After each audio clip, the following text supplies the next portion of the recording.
دلته د کابل په بادام باغ کې د کرنې او مالدارۍ محصولاتو د 34 نندارتون پرانیسته او د بزګر جشن تر سره کېدل. په دې نندارتون کې په 263 غرفو کې د کرنې او مالدارۍ محصولات نندارې ته ایښودل شوي او د هغه موخه کورنیو محصولاتو څخه کارول او هغه ته بازار موندنه ویل کیږي. د کرنې او بولګونې او مالدارۍ وزارت مسئولین وایي دا وزارت د کروندګرو او مالدارانو څخه ملاتړ ته ژمن دی. در ارتباط برق نظر به دیگه مردم دیگه بخش ها تولیدات یعنی نصف بای گرفته میشه، زمین برش داده میشه. در ارتباط عموم حتی مالیات 5 ساله گرفته نمیشه.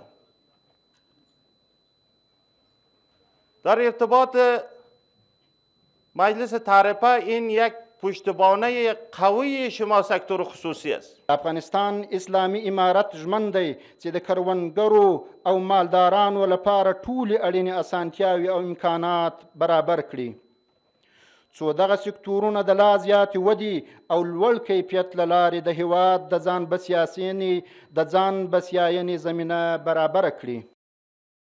عطاالله عمري ټینګار کوي چې افغانستان که څه هم د ډیرو کلونو په تیریدو سره د خوراکي توکو د برابرېدو لپاره بهرنیو هیوادونو ته متکي و، خو په دې وروستیو کلونو کې له دې اړخه اړتیاوې تر ډیره کچه ټیټه شوې او د کرنې په سکتور کې ځان بسیاینې ته د رسیدو لپاره هڅې دوام لري. ښاغلی عمري له خصوصي سکتور څخه هم غواړي چې په دې سکتور کې ډیره پانګونه وکړي. حال در بازارهای ما کدام سبزیجات و میوه‌جات و حبوبات خارجی دیده نمیشه. این سبزیجات و میوه‌جات که میبینین اینها سبزیجات و میوه‌جات خود داخل افغانستان ما و شما هستند. و چند اقلامی که باقی مانده و هم روز به روز نزدیک به خودکفایی هستیم. انشالله در نزدیک 1 سال 2 سال شاهد این هم خواهیم بود که دیگه هیچ نوع ضرورت و مواد خوراکی خارج نداره. له بلې خوا یو شمېر کروندګر او سوداګر په دې نندارتون کې د هېواد د کرنیز سکتور د ودې لپاره پر لا زیات ملاتړ ټینګار کوي.